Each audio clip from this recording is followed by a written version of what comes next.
Hey there, Rick's Recaps welcomes you to Ironclad. The movie unfolds with King John, the notorious ruler of England who imposes harsh taxes and engages in adulterous affairs with barons' wives. Assisted by the Knights Templar, they wage a 3-year war culminating in the king's reluctant signing of the Magna Carta, a document granting rights to English freemen. However, King John's discontent with this agreement leads him to seek aid from Captain Tiberius, leader of Danish mercenaries, offering the expulsion of Christians from Denmark in return. Captain Tiberius accepts the proposition. Then we see 3 Templars seeking refuge from the storm. Abbot Marcus identifies himself as their leader to the castle guards, who allow them inside after knowing their names. Soon a castle resident questions their purpose, noting their lack of swords. Abbot Marcus explains to the marshal that as agreed upon after the war, these Templars are no longer obligated to fight, but he intends to seek release from the Knights Templar order through Canterbury, given the changing circumstances. The next morning, King John arrives at the castle accompanied by his forces along with mercenaries.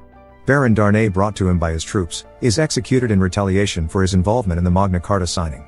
Sadly, Abbot's intervention is met with brutality as King John orders Captain Tiberius to silence him by cutting his tongue.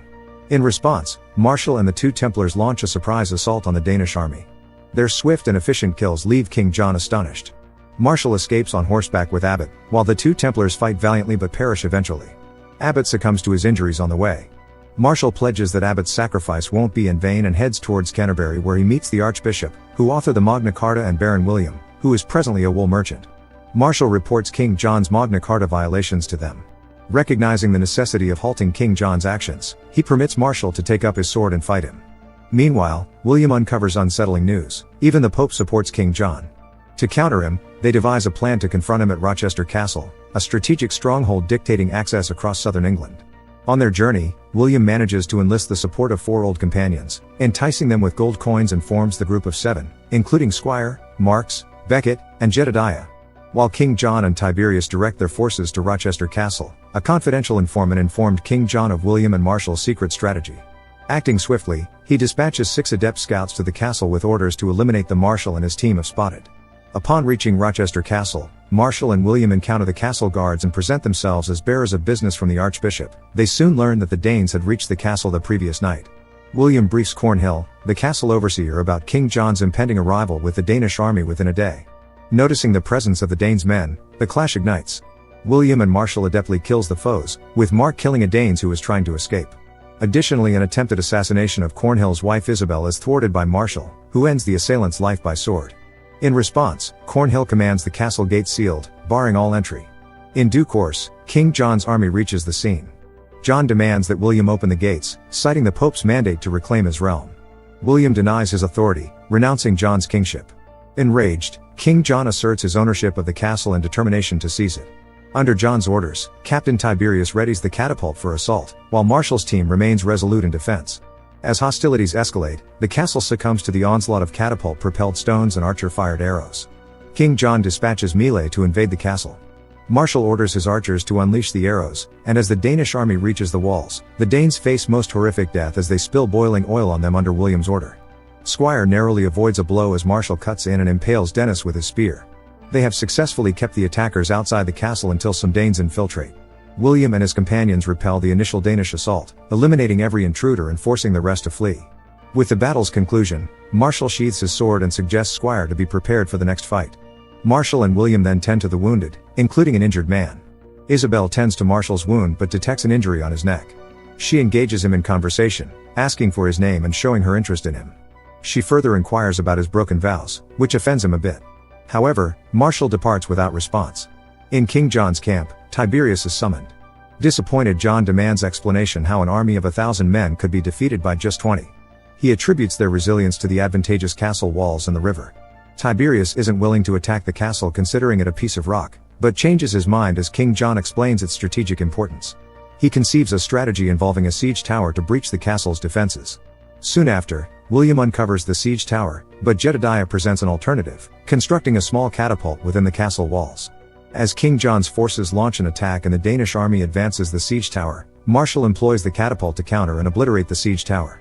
Tragically, Marks falls to an arrow while defending the castle. Despite the setback, they ultimately triumph in destroying the siege tower, enraging King John. Defeated in his second attempt, he decides to retreat and waits for winter. Soon the winter arrives, depleting the castle's provisions until they are forced to eat their horses. Only Marshall's horse remains, as Templar's horse can only die in battle, it couldn't be used for sustenance. 13 starving individuals and 1 horse endure. Then Isabel appears on the scene, trying to provoke Marshall to forsake his Templar vows, because she has no love in her marriage. A while later, Marshall exits through a hidden passage and reassures Isabel that the Templars will protect her. Soon he covertly returns to the castle at night, bearing stolen food from the Danish camp. The sight of royal food brings the castle much-needed joy after enduring months of scarcity. Following dinner, Cornhill's young wife Isabel enters Marshall's chamber, leading him to break his Templar vows as they get busy. Meanwhile, King John compels Tiberius to capture the castle, warning of dire consequences if he fails. Tiberius devises a fresh assault strategy, enabling his forces to breach the castle walls. Becket detects the alarm in the advancing Danish army, issuing a warning to the garrison, but time proves too short. William charges the Danes, sustaining injury in the ensuing combat. Upon realizing that some Danes are attempting to unbar the gate, Marshall engages them, managing to slay a few, yet the gate is opened as he falls unconscious in the midst of the struggle. Tiberius takes the lead in storming the castle grounds as the Danes massacre the garrison.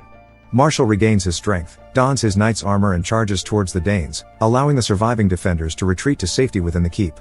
He somehow manages to enter the stronghold. Meanwhile, William is brought before King John. The merciless king orders the mutilation of 2 captives' limbs. Despite John's attempts to force surrender, the captives opt to hold their ground atop the walls. In a brutal display, John's rage results in the gruesome dismemberment of the prisoners. As William boldly defies John, the infuriated king severs William's right hand. John then demands that William persuade the rebels to surrender, but William's resolute cry of no surrenders fills the air.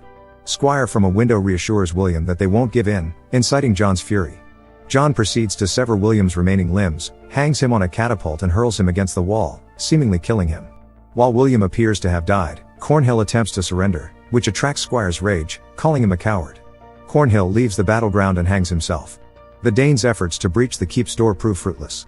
Subsequently, King John employs mines beneath the keep's foundation, using pigs to stoke a fire fueled by animal fat, weakening the foundation until the keep collapses.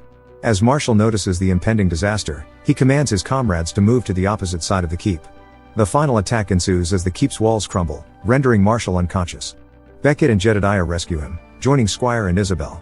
Jedediah's efforts to fend off the advancing Danish forces on the stairwell results in his death.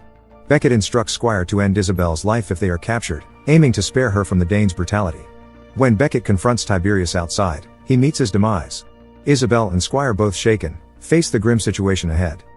Squire apologizes to Isabel as he prepares for combat with Tiberius. A battle ensues between them. Meanwhile, Marshall regains consciousness, rescues Squire from near death and confronts Tiberius. The challenge is set for a one-on-one duel. Both combatants sustain injuries during the intense prolonged fight. Marshall's sword shatters, but he ultimately vanquishes Tiberius by impaling him with the broken blade. As the castle siren sounds, an English rebel and the French army arrive, instilling fear in John and his remaining Danish forces, who flee in desperation. Marshall reunites with Isabel and Squire at the castle gate. Shortly thereafter, Archbishop Langton arrives, officially releasing Marshall from the Templar order. Marshall gets accompanied by Isabel, while Squire lets out a loud cry, "We held." That's how the movie ends. Thanks for being with us.